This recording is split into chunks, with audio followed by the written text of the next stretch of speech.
Hello guys, welcome to our YouTube channel Lawlust. This side Hitesh Tyagi, a final year law student from Faculty of Law, University of Delhi. Today we are going to cover a landmark case of Family Law 2 and the name of the case is Sunil Kumar versus Ram Prakash. Let's start with the facts of the case. देखिए इस case में facts क्या होते हैं that in a Hindu joint family the father is the karta and what he does he alienates the property for a legal necessity. कोई legal necessity आती है उसके लिए वो प्रॉपर्टी एलिनेट कर देते हैं. एंड अ को partner moves to court to grant relief by permanent injunction to alienate the property under section 38 of specific relief act. देखिए परमानेंट इंजंक्शन क्या होता है, जब हम किसी आदमी को कुछ काम करने से रोकते हैं और परमानेंटली हम उसको रोकना चाहते हैं तो उसके लिए हम कोर्ट में जाते हैं कि हमें रिलीफ ग्रांट किया जाए बाय परमानेंट इंजंक्शन. अगर कोर्ट किसी बंदे को परमानेंट इंजंक्शन ऑर्डर ग्रांट करती है कि आप ये नहीं कर सकते, तो वो परमानेंटली उस चीज़ को करने के लिए बाहर होता है, वो रेस्ट्रेन हो जाता है उस चीज़ को करने के लिए. तो एक को पार्टनर जाते हैं परमानेंट इंजंक्शन का रिलीफ ग्रांट करने कि मेरे फादर के अगेंस्ट परमानेंट इंजंक्शन का ऑर्डर इशू किया जाए कि वो प्रॉपर्टी एलिनेट ना कर पाए एज करता.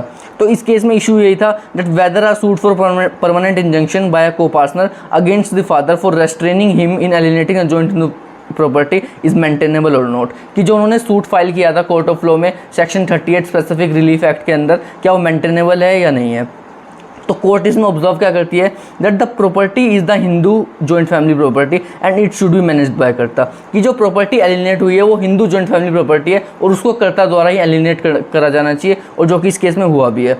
And further court observe that the karta is not answerable to every member while alienating the property and also when it comes to legal necessity the karta has absolute power to alienate the property. देखिए court ने ये observe किया कि जब कर्ता एलिनेट करता है property को तो एवरी मेंबर को इंडिविजुअली आंसरेबल नहीं है, एक कलेक्टिव रिस्पॉन्सिबिलिटी होती है, और जब बात लीगल नेसेसिटी पे आ जाती है तो कर्ता के पास एब्सोल्यूट पावर होती है.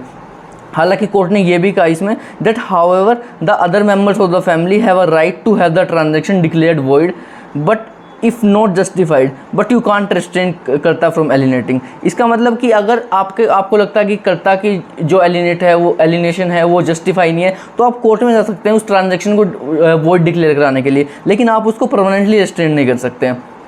आप उस एक ट्रांजैक्शन को चैलेंज कर सकते हैं कोर्ट में और कोर्ट को बोल सकते हैं कि आप इसको वॉइड डिक्लेयर करें क्योंकि ये जस्टिफाई नहीं है. फॉर एग्जांपल एक करता है जो कि प्रॉपर्टी को एलिनेट करते हैं, ये क्या कर कि लीगल नेसेसिटी है और जो एक्चुअल रीज़न होता है वो कोई इमोरल या इलीगल पर्पज़ होता है, तो आप उस ट्रांजैक्शन को डिक्लेयर वॉइड करा सकते हैं कोर्ट के थ्रू, लेकिन आप परमानेंटली रेस्ट्रेन नहीं कर सकते कर्ता को कि आप कभी भी प्रॉपर्टी को एलिनेट नहीं करा सकते. तो इस केस में डिसीजन ये आया था कोर्ट का that the suit under section 38 of specific relief act for permanent injunction is not maintainable in the court of law. तो इसको डिसमिस कर दिया गया था कोर्ट को.